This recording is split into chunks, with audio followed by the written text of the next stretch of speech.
తరంగ శ్రోతలకి నమస్సుమాంజలి.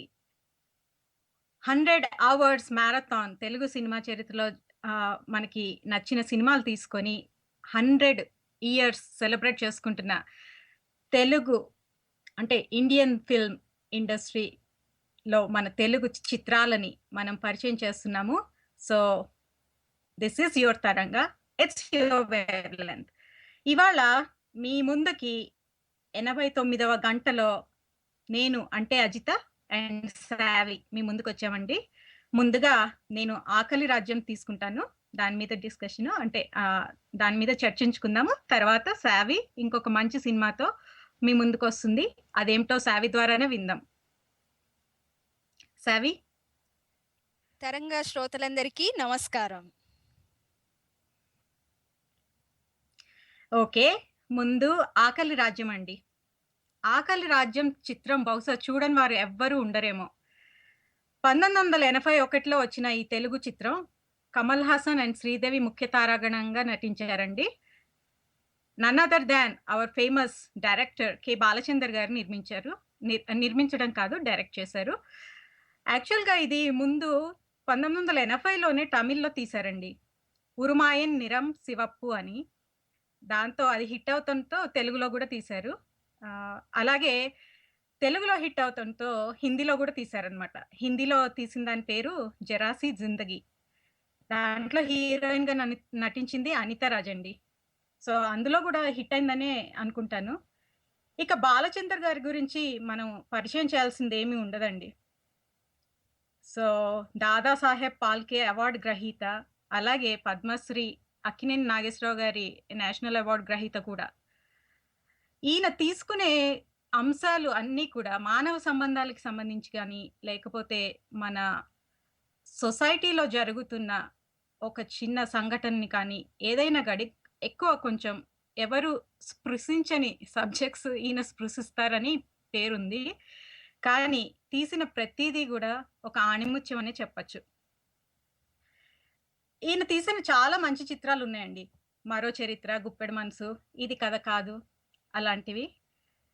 ఈ చిత్రాలకి ఎక్కువ మాటలు రాసింది మాత్రం గణేష్ పాత్ర గారండి. మనకి తెలుసు గదా! ఏ చిత్రం అయినా హిట్ అవ్వాలంటే ముందు కావాల్సింది మంచి కథ, స్క్రీన్ ప్లే, దాంతో పాటు మాటలు, తర్వాత సంగీతం.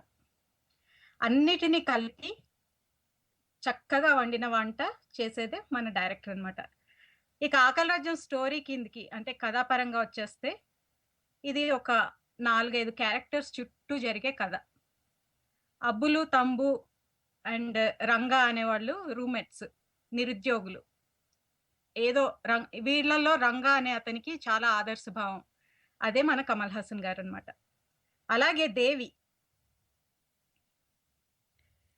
దేవి శ్రీదేవి గారు ఏదో నాటకాల్లో చేస్తూ తన ముసలి నానమ్మని, అలాగే వ్యసనపరుడైన తండ్రిని పోషిస్తూ ఉంటుందన్నమాట.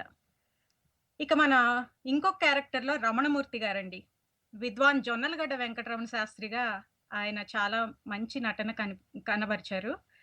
ఈయన సాంప్రదాయ కుటుంబంలోంచి వచ్చిన ఒక విద్వాంసుడనమాట. కానీ వీరి సుపుత్రుడైన రంగా మటుకు శ్రీశ్రీ గారిని అభిమానిస్తూ నాన్నగారికి ఆపోజిట్ అన్నమాట. Quite opposite. సమాజంలో తనెదురు జరిగే ఏ అన్యాయాన్ని సహించలేడన్నమాట. అలాగే తంబు, అబ్బులేమో రూమ్‌మేట్స్ కదా! వాళ్ళు కూడా ఆ కాలంలో నిరుద్యోగులండి. 1970, 80 కాలంలోని నిరుద్యోగ సమస్యను అతి చక్కగా చూపించిన చిత్రం 'ఆకలి రాజ్యం'. ఇందులో ఇంకొక ముఖ్య భూమిక భరణి అనే ఒక మూగ పెయింటర్ అండి. సో, దేవికి, రంగాకి మంచి ఫ్రెండ్ తను. ఇక తండ్రి గారి సనాతన సాంప్రదాయ బ్రాహ్మణ కుటుంబంలో గొప్ప విద్వాంసుడైనా గూడా, ఈ ఆచారాలు వీటిని పాటించడం మన శ్రీశ్రీ భక్తుడైన రంగా గారికి ఇష్టం ఉండదండి. అలాగే తండ్రితో ప్రతిసారి గొడవ పడుతూ ఉంటారనమాట. తండ్రి కొడుకులు ఘర్షణ పడుతుంటే, అలాగే నా దారి నేను చూసుకుంటా అని చెప్పి అతను ఢిల్లీ వెళ్ళిపోతాడండి. అంటే నేను చదువుకున్న దాంతో, నా ఉద్యోగం నేను సంపాదించుకోగలను అని. సొంత కాళ్ళ మీద నిలబడడానికి తండ్రితో ఛాలెంజ్ చేసి ఢిల్లీ చేరుకున్న మన రంగా గారికి రూమ్మేట్స్గా తంబు అండ్ అబ్బులు దొరుకుతారనమాట. ఇక అబ్బుల విషయానికి వస్తే తను బ్రతకడానికి ఏ రకంగానైనా బతకాలి అనే మనస్తత్వం ఉన్నవాడు. దానికి మన రంగా గారేమో ఇలా బ్రతకాలి, ఎలాగైనా బ్రతకొచ్చు అనుకుంటే ఎలాగైనా బ్రతికేయచ్చు, ఇలాగే బ్రతకాలి అనుకుంటేనే కష్టం అనుకునే మనస్తత్వం ఉన్నవాడు అనమాట. సో దాంతో భయపడి ఈ తంబు ఏం చేస్తాడంటే ఒక ఆల్టర్ ఈగో క్యారెక్టర్ని సృష్టిస్తాడనమాట. అంటే దిలీప్ ఏదన్నా డబ్బులు నుంచి అయ్యి అంటే దిలీప్ అనే ఫ్రెండ్ ఇచ్చాడు అని అబద్ధం చెప్పేస్తుంటాడు అనమాట. సో ఒకానొక పరిస్థితిలో మన దేవి గారిని మన రంగా గారు కలుస్తారు. సో అపార్థాలతో మొదలైన ఫ్రెండ్షిప్ కాస్త మంచి ఫ్రెండ్షిప్గా మారుతుందండి. సో దేవి తండ్రి వ్యసనపరుడు అని ముందే చెప్పాం కదా. ఎంతవరకు వెళ్తాడంటే ఆయన ఒకసారి అన్నం లేక పస్తులున్న ఈ ముగ్గురు ఫ్రెండ్స్ని చూసి దేవి జాలిపడి వారి ఇంటికి తీసుకెళ్లి చక్కటి భోజనం వండుతుంది. అది తినబోయే టైంకే వాళ్ళ బామ్మగారు కాలం చేస్తారనమాట. రంగా ముందు భోజనం చేయబోయిన మిత్రుల్ని వారించి వద్దు అని చెప్తారు. కానీ అంతలోనే వచ్చిన వాళ్ళ తండ్రి మట్టుకు అదేమీ పట్టించుకోకుండా సుష్టుగా భోంచేసి వాళ్ళ అమ్మగారి దగ్గర చేతిగాజులు తీసుకొని వెళ్ళిపోతారనమాట. సో దేవికి అప్పుడు డబ్బు ఇబ్బంది అయితే రంగా తన బట్టల పెట్టే మిగతా దేవుడి విగ్రహాలు అవి అమ్మి, అంటే దేవుడి పటము ఉంటుంది తన దగ్గర ఒకటి, అది అమ్మి డబ్బు సమకూరుస్తాడు. ఈ కథ ఇలా జరుగుతున్నప్పుడు దేవి ఒక డ్రామా కంపెనీలో పనిచేస్తుంటుందండి. దాని యజమాని దేవి అంటే ఇష్టపడుతుంటారనమాట. సరే అలాగే చెప్పి ఆ యజమానికి చెప్పి రంగాకి ఏదన్నా ఉద్యోగం ఇప్పిద్దామని తీసుకెళ్తుంది. కానీ రంగా డ్రామాలో వచ్చే సన్నివేశం ఈ బుల్లెట్ దిగాక డైలాగ్స్ చెప్పడం ఏంటి అని వాదించి అక్కడి నుంచి వచ్చాడనమాట. సో ఆ డ్రామా కంపెనీ యజమాని అయిన ప్రతాప్కి ఇది నచ్చదు. అలాగే దేవి రంగతో చనువుగా ఉండటం కూడా అతనికి అస్సలు నచ్చదు. ఎందుకంటే అతను దేవిని ఇష్టపడుతున్నాడు కాబట్టి అనమాట. సో ఈ విధంగానే భరణి అనే ఒక బదిర చిత్రకారుడు దేవికి రంగాకి పరిచయం అవుతాడు. ఇక రంగా విషయానికి వస్తే తన పట్టిందే పట్టు అనమాట. అంటే తను ఇలాగే ఉండాలనుకుంటాడు. డబ్బిచ్చి లంచం ఇచ్చి దీంతో మనకి అసలు ఇలాంటి ఉద్యోగాలు మనకొద్దు అనుకుంటాడు అనమాట. సో అందుకని ఉద్యోగాల్లో ఆయన ఇంటర్వ్యూలో ఆయన చెప్పే సమాధానాలు కూడా ఎలా ఉంటాయో, సో అలా డైలాగ్స్ చెప్తే ఉద్యోగాలు ఎలా వస్తాయండి? అందరికీ తెలిసిన విషయమే కదా. అసలు అన్ని పుస్తకాలు చదివి ఎంత వెళ్ళినా కూడా మనకి ఉద్యోగం రావాలంటే వాళ్ళకి సరైన సమాధానమే చెప్పాలి కదా. సరే, మనకు ఒక కాలర్ ఉన్నారు. వెల్కమ్ టు తరంగా అండి. హలో అజిత గారు అండ్ సావి, నేను రామకృష్ణ నుండి మాట్లాడుతున్నాను. హలో రామకృష్ణ గారు, ఎలా ఉన్నారు? బాగున్నానండి, చాలా బాగా చేస్తున్నారండి అందరూ ఆర్జేలు షోస్ అన్ని. You are all thrilled and you are very well entertained అండి. You don't get sleep at all. In fact మీలాంటి శ్రోతలే మాకు బూస్ట్ అండి. యా, మీలాంటి శ్రోతలే బూస్ట్ తరంగాకి. So Taranga is our wavelength అన్నమాట. యా, బై ద వే, ఈ ఆకలి రాజం తమిళ్లో కూడా వచ్చిందండి. ఇట్స్ కాల్డ్ వరుమయిన్ నిరం శివపు అండి. యా, అదే ఫస్ట్ తమిళ్లో 1980లో తమిళ్లో వచ్చిందండి. తర్వాత 81లో తెలుగులో తీశారనమాట. యా యా అవునండి, కొన్ని ఐదు ఎన్నో పాటలు ఉన్నట్టుందండి ఇందులో. పాటలు కూడా వినిపిస్తామండి. కొద్ది నిమిషాల్లో పాటలు కూడా వినిపిస్తాం. యా, థ్యాంక్స్ అండి, బాగా చేస్తున్నారండి. Just I wanted to appreciate and call you guys. Yeah, thanks Ramakrishna గారు. థ్యాంక్స్ సావి. Yeah bye. బాయ్. సో ఇలా ఉద్యోగానికి సరైన సమాధానాలు చెప్పక, అలాగే చేరిన చోట వాళ్ళు చేసే పనులు నచ్చక, ఏ ఉద్యోగం లేక ఎంతో ఇబ్బంది పడుతుంటారు మన రంగా గారు. సో ఎందుకని ఎలా అంటే చెప్పే కదండి, ఎలాగోలా బ్రతికేయచ్చు అంటే బ్రతికేయచ్చు, కానీ ఇలాగే బ్రతకాలి అని అనుకున్నారు కాబట్టి. ఈ బాధల్లో ఉన్న రంగాకి ఏదైనా హెల్ప్ చేయాలని మన దేవి గారు అనుకుంటారనమాట.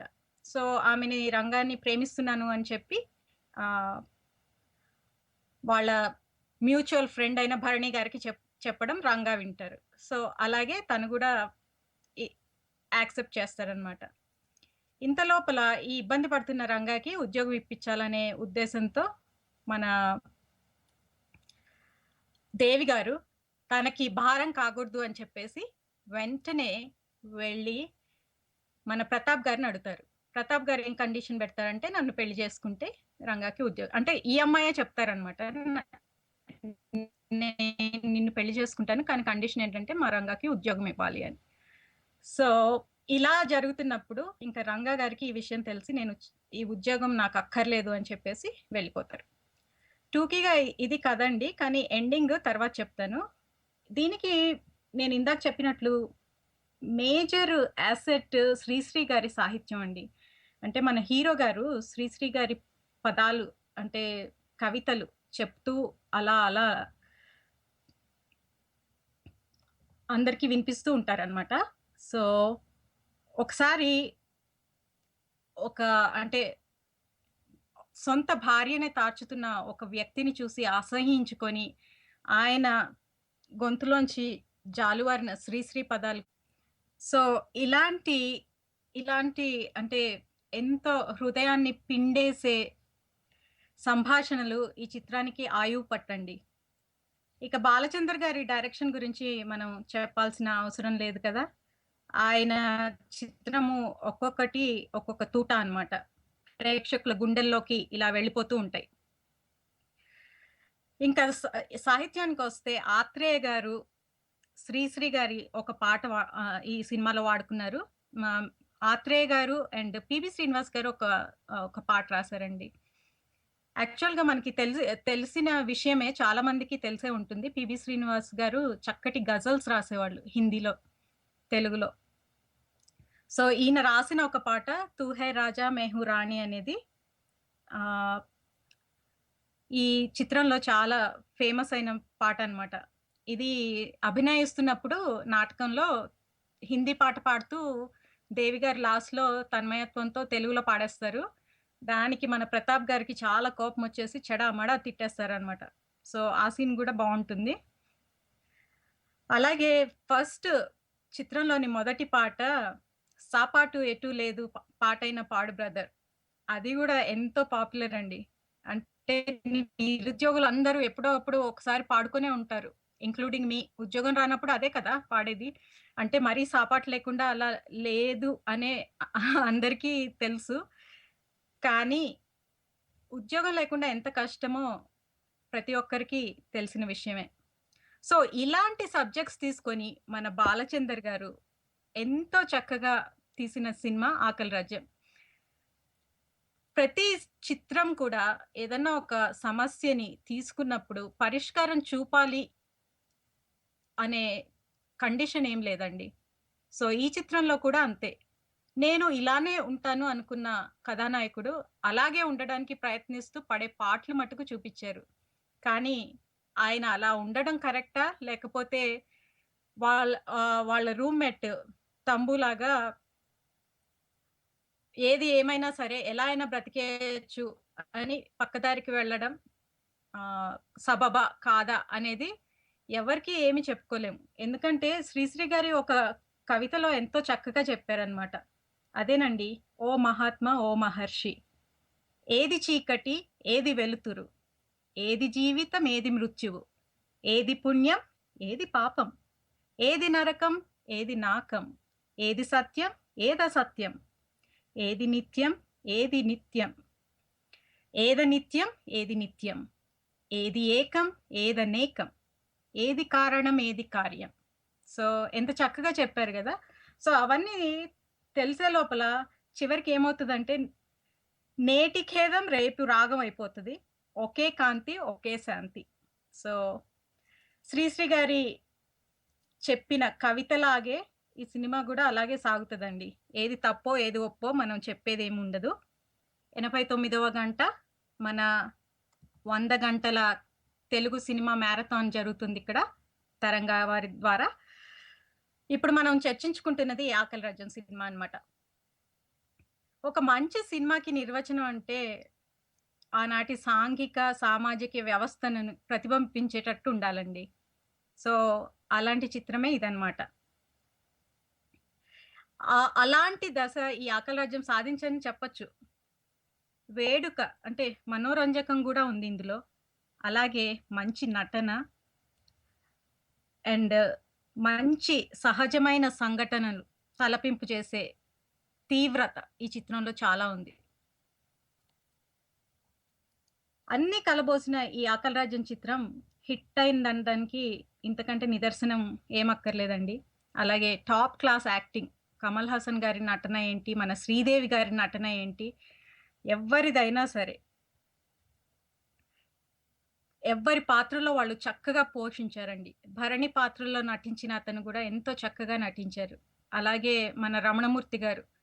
అంటే కొడుకు కోసం తపన పడే తండ్రిగా, అలాగే ఆహ్, త తన తన మాట వినని కొడుకు కోసం తపన పడే తండ్రిగా, అలాగే చివర్లో చెరసాలకెళ్తే తన కొడుకే బార్బర్‌గా కనిపించడంలో కంగు తిన్నా గూడా, నేను నాకు నచ్చిన వృత్తే చేస్తాను. నాకు ఏది నచ్చితే అదే చేస్తాను. అది గనక మీరు అంగీకరించగలిగితే, ఈ కుర్చీలో కూర్చొని నాతో ఈ పని చేయించుకోండి అని అభ్యర్థిస్తాడనమాట మన రంగ. సో, అలాగే ఆ అభ్యర్థనను మన్నించి, తన పట్టింపు అన్నీ విడిచి కూర్చొని కొడుకుతో క్షవర పని చేయించుకున్న ఆహ్, అంటే ఆ మహోన్నతమైన వ్యక్తిత్వము వ్యక్తపరిచిన వ్యక్తిగా రమణమూర్తి గారు చాలా బాగా చేశారు. సో, ప్రేక్షకులకి ఏముందండి, మనం ఎప్పుడు ఫుల్ మీల్స్ కావాలనుకుంటాం. మంచి కూర, పప్పు, పరమాన్నం, వీలైతే ఇంకా ఇది. కానీ సినిమా తీసేవాళ్ళు ఏంటంటే, వాళ్ళకి నచ్చినది. వాళ్ళు వాట్ ఈస్ దేర్ ప్యాషన్ అనేదన్నమాట. అందుకోసం ఎంతో మంచి సినిమాలు తీయగలిగినా గూడా ఒక్కోసారి ప్రేక్షకుల నాడిని బట్టి కొన్ని సినిమాలు తీస్తుంటారు. దానికంటే మనకి ప్రేక్షకుల మెప్పు కోసం కాకుండా, మన భావావేశం ప్రతిబింబించేటట్టు చేసే చిత్రాలు ఎప్పటికీ తలమానికంగా నిలిచిపోతాయండి చిత్రసీమలో. అలాంటి కలికితురాయి ఈ 'ఆకలి రాజ్యం' అని నా నమ్మకం. సో, ఇప్పుడు శ్రీశ్రీ సాహిత్యం దీంట్లో ఒక ఆయువు పట్టని చెప్పుకున్నాం. శ్రీశ్రీ సాహిత్యానికి ఎంత అంటే ఆయన సాహిత్యం ఎంత ప్రసిద్ధో అందరికీ తెలిసిందే. అది డిస్కస్ చేయాలంటే మనకి గంటలు సరిపోవు కదా! కానీ ఆయన సొంత గొంతుతో పాడిన చిన్న బిట్ మీకోసం సేకరించాను. మీ అందరి కోసం ఇది. ప్రపంచం పిలిచింది, పదండి ముందుకు, పడండి తోసుకు, పోదాం పోదాం పై పైకి. కథం తొక్కుతూ, పదం పాడుతూ, హృదంతరాళం గర్జిస్తూ, పదండి పోదాం కనబడలేదా మరో ప్రపంచపు జలపాతం. దారి పొడుగునా గుండె నెత్తులు తర్పణ చేస్తూ పదండి ముందు. బాటలు నడచి, పేటలు కడచి, కోటలన్నిటిని దాటండి. నదీ నదాలు, అడవులు, కొండలు, ఎడారులా మన గడ్డంకి. పదండి ముందుకు, పడండి తోసుకు, పోదాం పోదాం పై పైకి. సో, విన్నారు కదా! ఆయన గొంతుతో ఎంత చక్కగా మహాప్రస్థానం నుంచి చదివి వినిపించారో. ఇక ఈ చిత్రము నాకు నచ్చిన వాటిలో, అంటే నాకు నచ్చిన చిత్రాల్లో ఒక చిత్రం అండి. ఎన్నిసార్లు చూసానో నాకే గుర్తులేదు.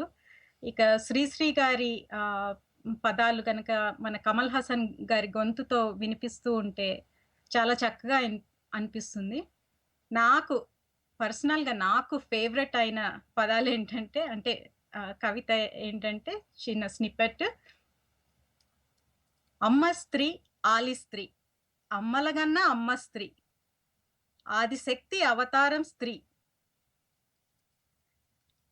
అని ఒక చోట, అంటే అమ్మాయిలకి జరిగే అన్యాయము చూసి సహించలేక కమల్ హాసన్ ఆవేశంతో చెప్పేది.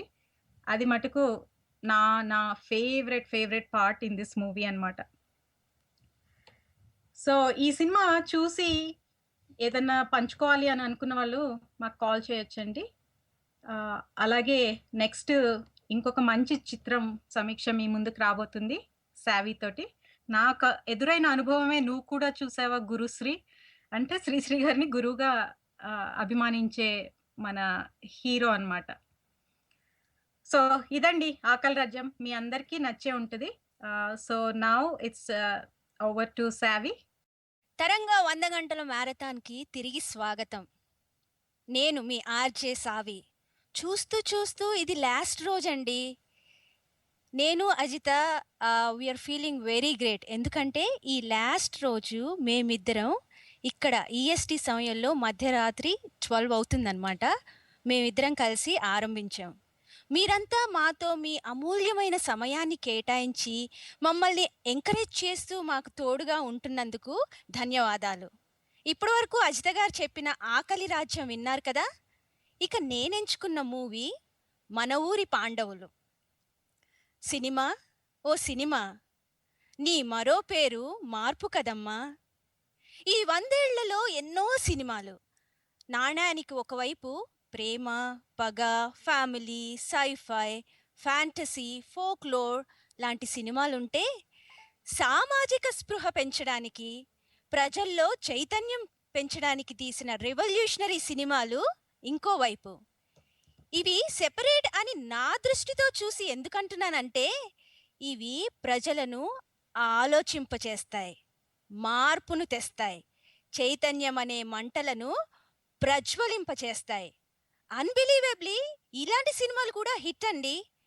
ప్రాణం ఖరీదు, చలిచీమలు, మాకు స్వాతంత్రం వచ్చింది, ఊరుమ్మడి బతుకులు, కుక్క కాటుకు చెప్పు దెబ్బ, పునాది రాళ్ళు, ఇలాంటి ఎన్నో సినిమాలను ప్రజలు అక్కున చేర్చుకున్నారు.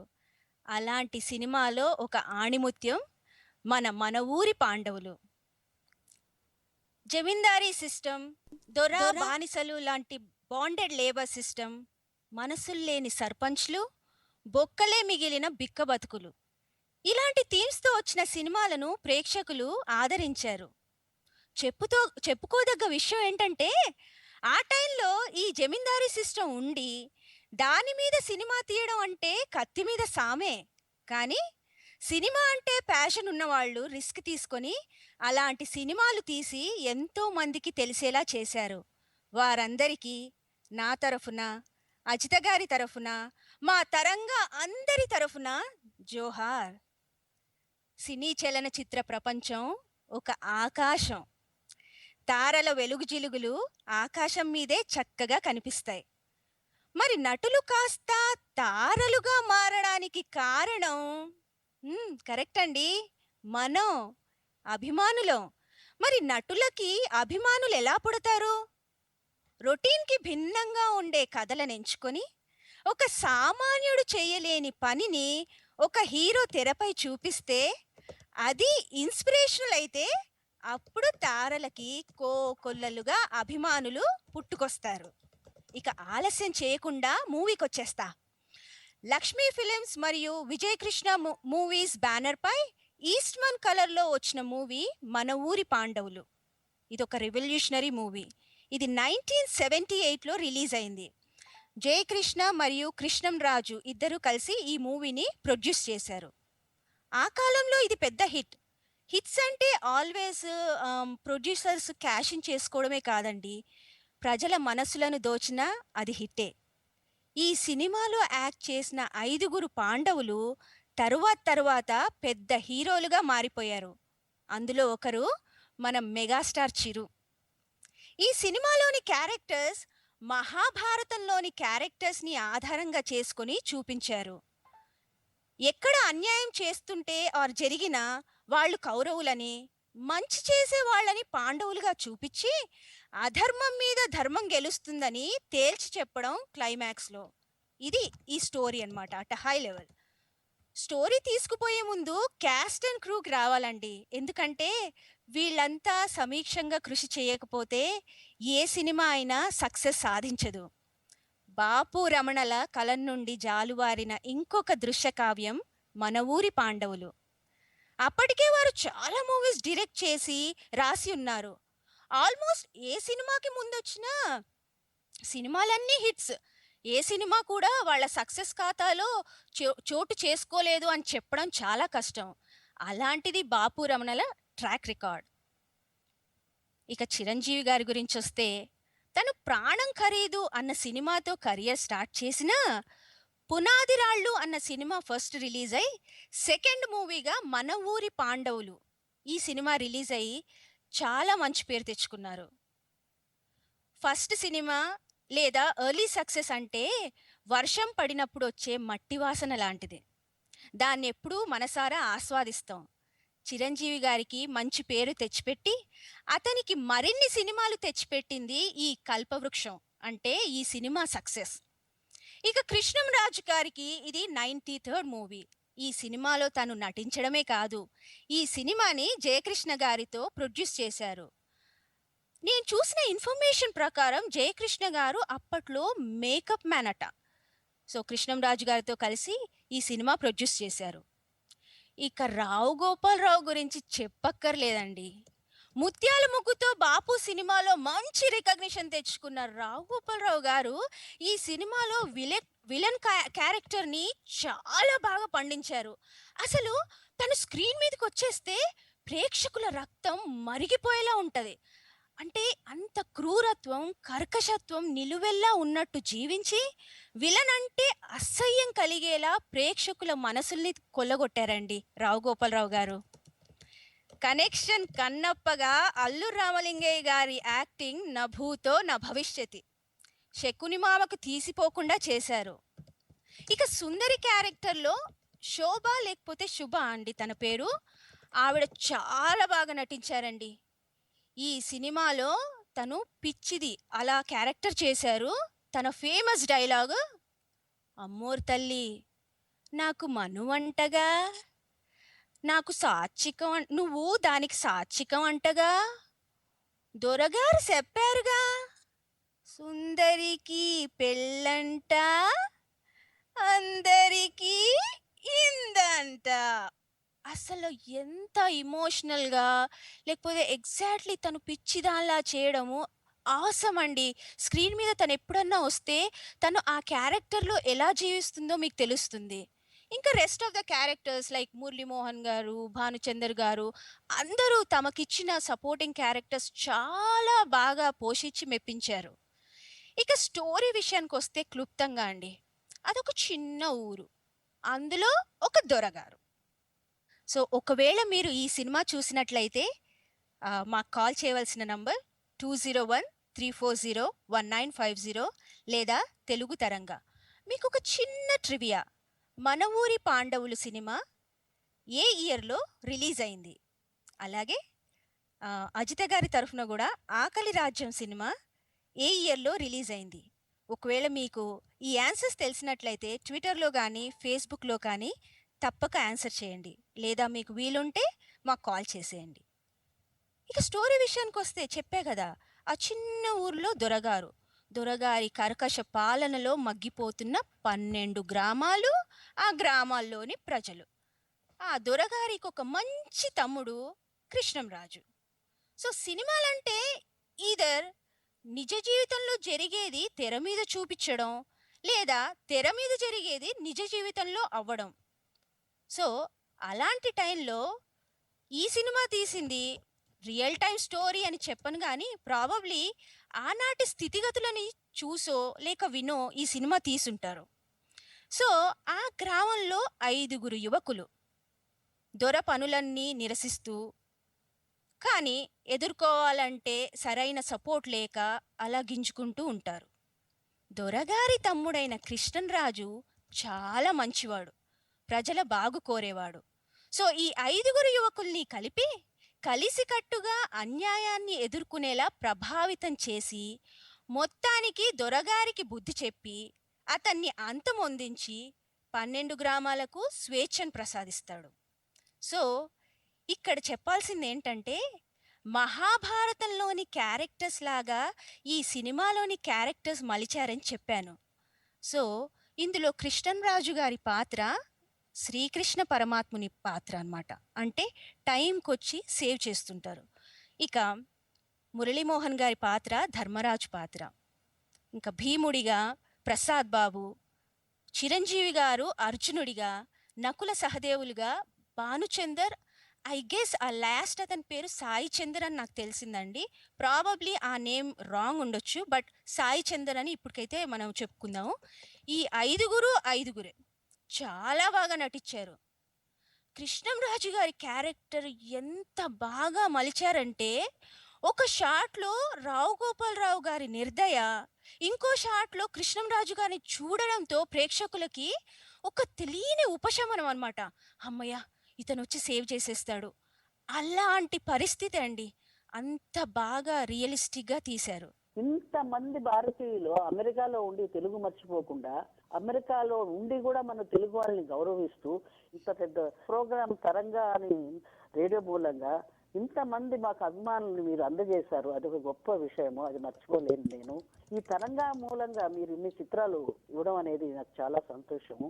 అలాగా మన తెలుగు ఇండస్ట్రీ 100 ఏళ్ళు పూర్తి చేసుకోవడం అనేది మా జన్మలో ఒక మర్చిపోలేని, మా జన్మ ఉన్నంత వరకు కళామ తల్లికి మా సేవలు ఏదో ఒక విధంగా అందిస్తూ ఉంటాము. మీకు కూడా మోహన్ మురళి గారికి నా హృదయపూర్వక కృతజ్ఞతలు తెలుపుకుంటున్నాను. ఎందుకంటే భారతీయులందరినీ ఒక చోట్లో చేసి 100 గంటల సేపు మీ ప్రోగ్రాం నడుపుతూ 100 సంవత్సరాల సినిమాని 4 రోజుల్లో 100 గంటలు మీరు చేస్తున్నారంటే అది చిన్న విషయం కాదు, ఇది చాలా పెద్ద విషయం. అభిమానులందరినీ, తెలుగు వాళ్ళని అందరూ ఒక బాగా భాషా దేశం లేకుండా అందరినీ కలిపి అందరినీ ఒక చోట్ల ఇలా చేయడం అనేది చాలా పెద్ద విషయం. నిజంగా చాలా థ్యాంక్స్ మమ్మల్ని ఇలా కలిసినందుకు. మిమ్మల్ని మేము రాలేకపోయినా మా వాయిస్ మా అభిమానులు అందరూ వింటున్నందుకు కూడా వాళ్లకు మీ తరంగా మూలంగా నా శుభాకాంక్షలు తెలుపుతున్నాను. నమస్తే. ఇప్పుడు ఒక ట్రివియా క్వశ్చన్ అండి మీకు.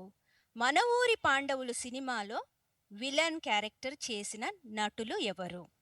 మన ఊరి పాండవులు సినిమాలో విలన్ క్యారెక్టర్ చేసిన నటులు ఎవరు?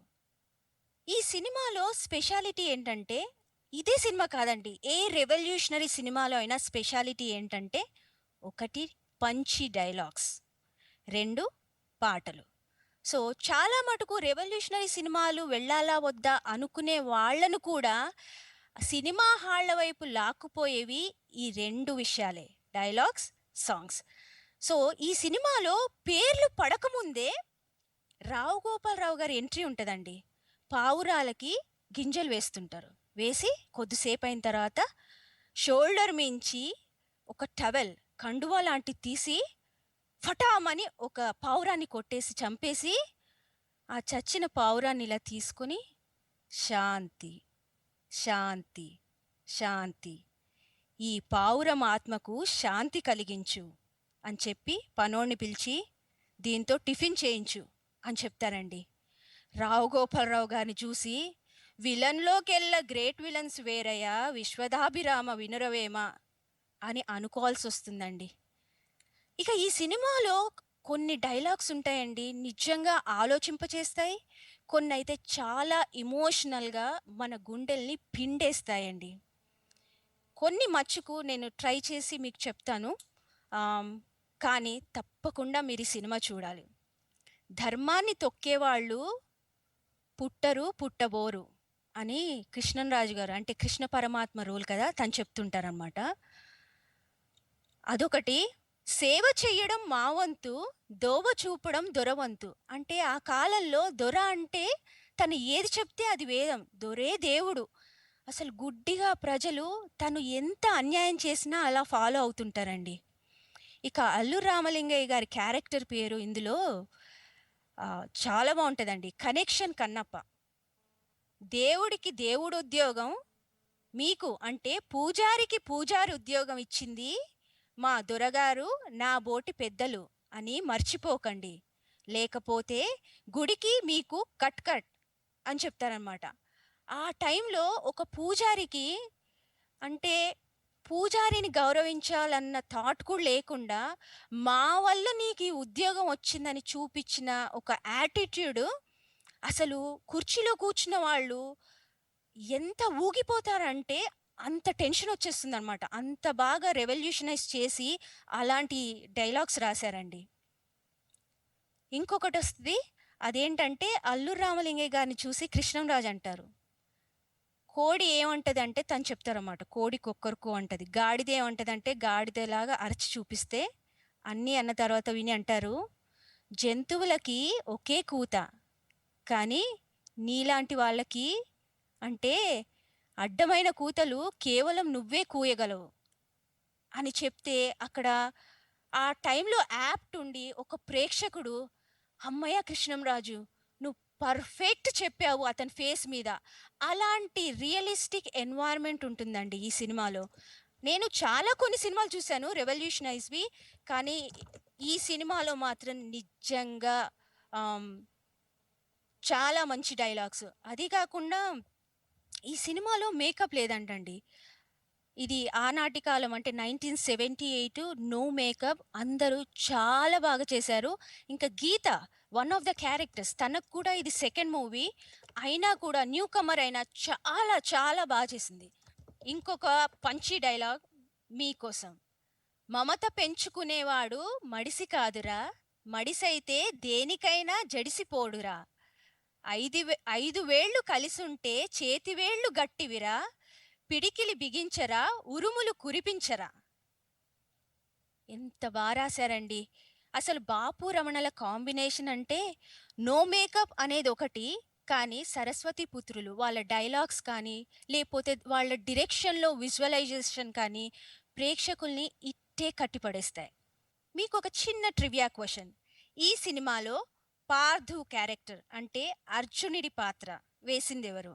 ఒకవేళ మీకు ఆన్సర్స్ తెలిసినట్లయితే ట్విట్టర్లో కానీ ఫేస్బుక్లో కానీ ఆన్సర్స్ పెట్టండి, లేదా మాకు కాల్ చేయండి 201-340-1950 లేదా తెలుగు తరంగా ఆన్ స్కైప్. ఇక సినిమా రెవల్యూషనరీ అయినా పుహలేంది గారి సహాయంతో కేవి మహదేవన్ గారి బాణీలు, ఆరుద్ర గారి పాటలు ప్రఖ్యాతిగాంచాయి. ఆల్మోస్ట్ అన్ని పాటలు చార్ట్ బస్టర్స్. ప్రసాద్ బాబు గీతల మీద చిత్రీకరించారు ఈ పాట. నల్లా నల్లని మబ్బుల్లోన లగ్గో పిల్ల, తెల్లని చందమామ లగ్గో పిల్ల, కొప్పులోని మల్లెపూలు గుమ్మ గుమ్మలాడుతుంటే, చేతిలోని చిట్టి గాజులు గల్ గల్ మంటూ ఉంటే, నా ఒళ్ళు జల్లు జల్లు మన్నాదే. అసలు తను ఎంత బాగా చెప్తూ ఉంటే మధ్యలో అంతైనా కూడా దొరగారి గురించి మాట్లాడతారనమాట.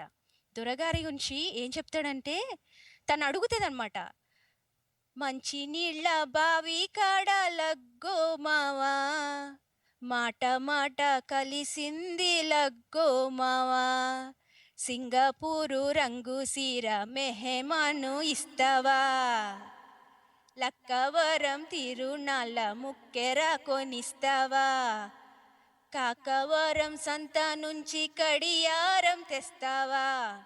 అంత బాగా ప్రేమతో అడిగితే ఆ మావ ఏమంటాడంటే, మా దొరగారు సై అంటే అన్ని సరదాలు తీరుస్తా అని చెప్తే ఆ మరదల పిల్ల ఏమన్నదో వినండి.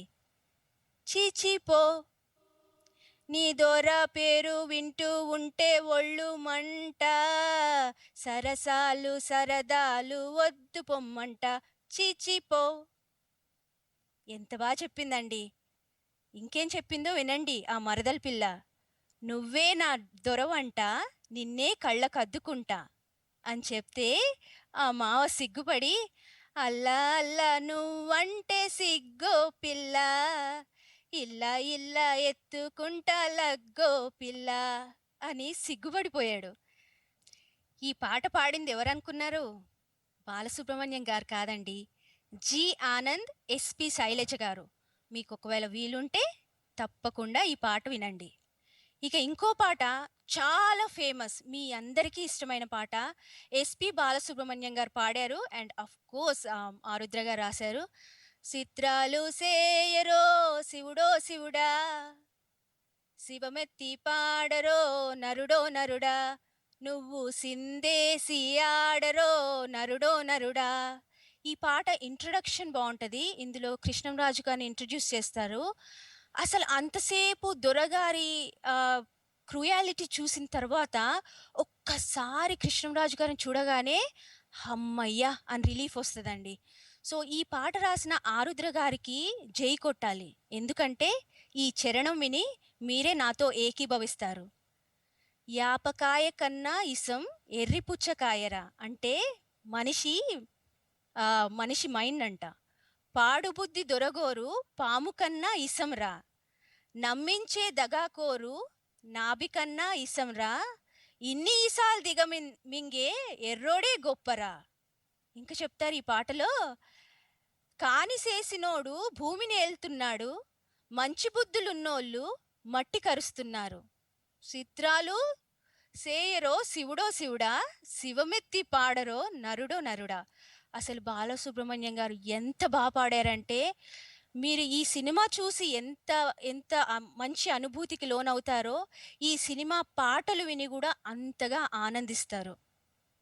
ఇక లాస్ట్ పాట ఎస్పి బాలసుబ్రహ్మణ్యం గారు, ఆనంద్ గారు, ఎంఎస్ రామారావు గారు వీళ్ళంతా పాడిన పాట టుగెదర్.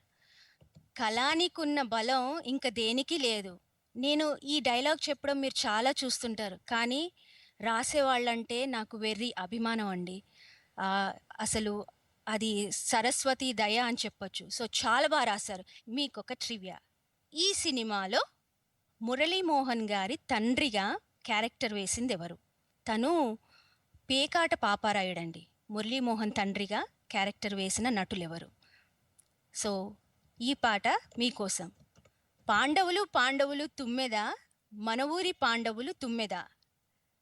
ఇందులో చరణం ఏముంటుందంటే, బక్క చిక్కిన వాడు ఒక్కడే అయితే పగ తీర్చుకోలేడు తుమ్మెద, కాలు నిలదొక్కుకోలేడు తుమ్మెద, అన్నదమ్ముల్లాగా ఐదుగురు ఒకటైతే టాపు లేపేస్తారు తుమ్మెద, వీపు సాపు చేస్తారు తుమ్మెద, మపదాప మారీస తుమ్మెద ఆహం ఆహం. ఎంత బాగుంటుందో ప్రతి పాట ఆణిముత్యం. చాలా జాగ్రత్తగా సినిమా అంటే ఎంతో శ్రద్ధతో తీసిన ఈ పాటలు, ఈ సినిమా తప్పక మీకు టైం దొరికితే చూడండి. సో అలాగే అంటే థీము ఒకటేమో దేశ పరిస్థితిని విశదీకరిస్తే, ఇంకొకటేమో ప్రాంతీయం అనమాట. ఈ లోకలైజ్డ్ ల్యాండ్ లార్డ్స్ నుంచి, క్లచెస్ నుంచి ఎలా బయటపడాలి అనే ఉద్దేశంతో తీసిన ఇంకొక చిత్రం అనమాట. సో రెండు ఒక చక్కటి సందేశాత్మక చిత్రాలే. అంటే సందేశం ఆకలి రాజ్యంలో ఇచ్చింది అంటే it depends like how ever you take it.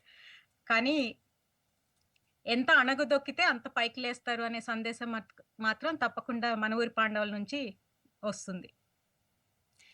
యాజిత, thank you so much. అంటే నీ సినిమా ఒక జానర్ లాగా ఉంటుంది, నా సినిమాలో చూస్తే ఇంకో జానర్ లాగా. అంటే నీ సినిమాలో మేకప్స్ అవి కొంచెం కమర్షియలైజ్, మన ఊరి పాండవులు చూస్తే మేకప్ లేదు, బాపు రమణల ట్రేడ్ మార్క్, అండ్ దెన్ అది totally different bonded labour system. కానీ రెండు క్లాసిక్స్. సో ఈరోజు మన ఈ 89th అవర్ ఈ సినిమా మన ఊరి పాండవుల్లోని లాస్ట్ డైలాగ్ కృష్ణంరాజు నుంచి, అంతేకాకుండా ఆకలి రాజ్యంలోని పాటతో ముగిద్దామా?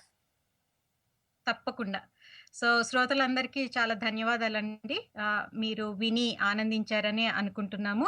సో మాకు సాంకేతిక సహకారం అందించిన కిరణ్ గారికి కూడా ధన్యవాదాలు.